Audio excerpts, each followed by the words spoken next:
Summer of '96. Los Grotto was a no town where the most exciting thing was the diner's jukebox. That was before the Meteor and the Mill.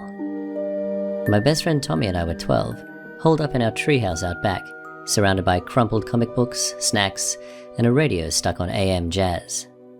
I was an average kid, always overanalyzing, while Tommy was a glorious dimwit.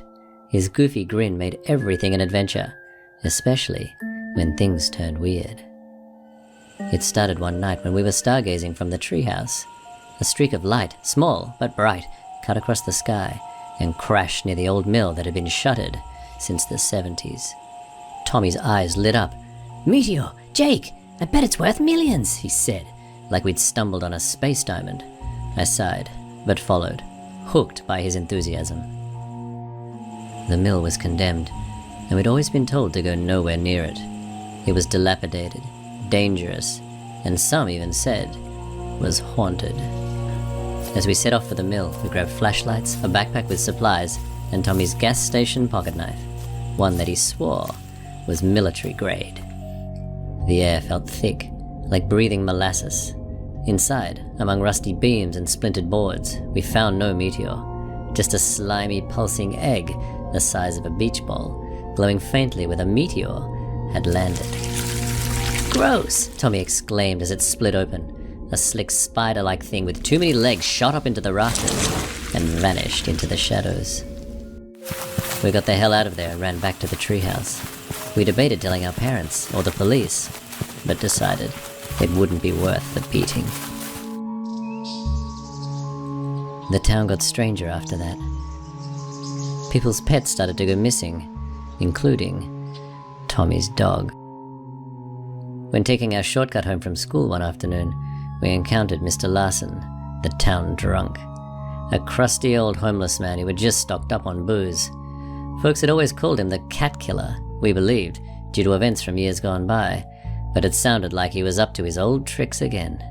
He had a sinister aura and a leer that made your skin crawl, but Tommy couldn't help but have a go at him.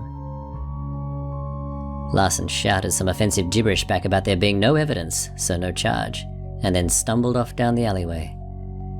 Tommy stewed on this for the rest of the afternoon, and he was determined to do something about it. We knew Larson often squatted at the mill, so Tommy planned to go back there to confront him. I couldn't talk him out of it, and didn't want him going there alone, so I tagged along. I was afraid we would be spotted by Larson as we approached, but thankfully, night was falling quickly. We watched him stumble around the mill, clutching his gut. Tommy wanted to rush him, but I stopped him.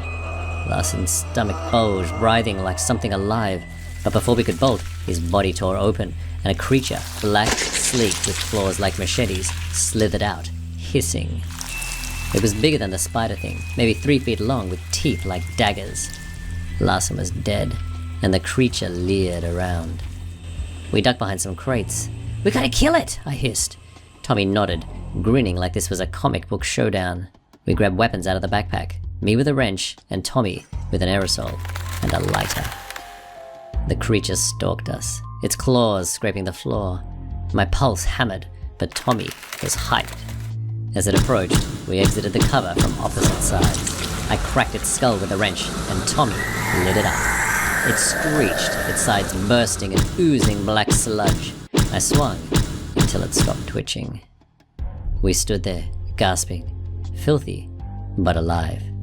I was shocked at the mess of flesh in front of us, not just the creature, but Larson as well. Tommy smiled at his remains, and then something dripped on his head from above.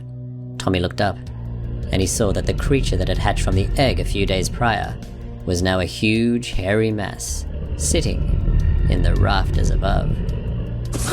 Tommy fired the aerosol straight up, and the creature caught fire instantly. The roof of the mill erupted in flames, and we had no choice but to flee from the intense heat raining down from above. Days passed, and the mill had burned to the ground.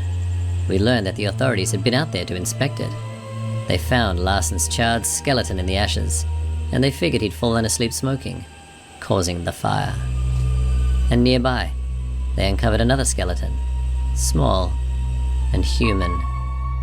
It was Catherine O'Connell, a young girl who'd been missing for 10 years. The cat that townspeople referred to wasn't a pet. It was her. Larson had killed her and hid her body where he was squatting. Oh, and Tommy found his dog. It turns out that he just left it at the vet.